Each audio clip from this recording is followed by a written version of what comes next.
Hello दोस्तों, जय माता दी। मेरा और मेरे इस म्यूजिकल ग्रुप में आप सभी का बहुत बहुत स्वागत है। तो मैं बहुत ही प्यारा पति पत्नी का जो गीत लेके आई हूँ। जैसा होगा आप लोग कमेंट में ज़रूर बताइएगा।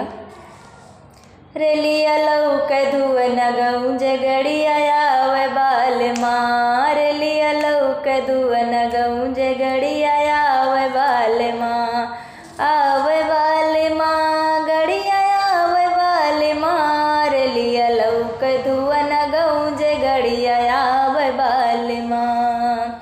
केह परई है नंद हमारी, केह पर नन दोइया, केह परई है नंद हमारी, केह पर नन दोइया, केह परौवे हम बेचारी, केह पर मोर सैया, रेलिया लौक धुअन गऊं जगड़िया आवे बाल माँ, रेलिया लौक धुअन गऊं जगड़िया आवे बाल माँ।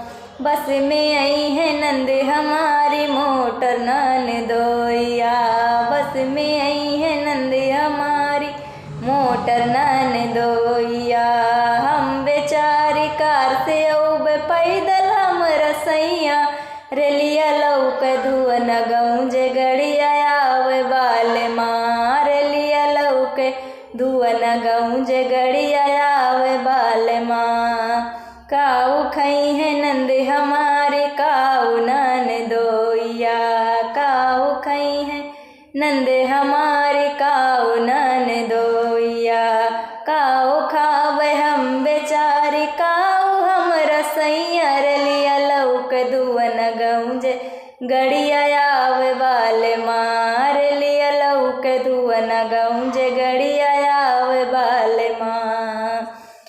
लड्डू खई है नंद हमारी पेड़ा नन दोइया, लड्डू खई है नंद हमारी पेड़ा नन दोइया, हम बेचारी बर्फी खावे धुअन चटी है सैया, रेलिया लौक धुअन गऊं जगड़िया आवे बाल माँ, रेलिया लौक धुअन गऊं गड़िया आवे बाल माँ।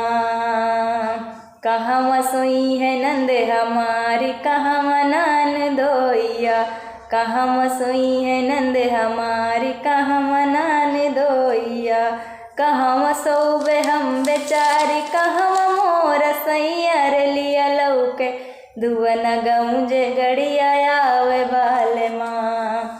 खटिया सोई है नंद हमारी, पटिया नन दोइया, खटिया सोई है नंद हमारी, पटिया नन दोइया, हम बेचारी बेड पे सोवे भुइया हम रसैया, रेलिया लौक धुअन गऊं जगड़िया आवे बाल माँ, रेलिया लौक धुअन गऊं जगड़िया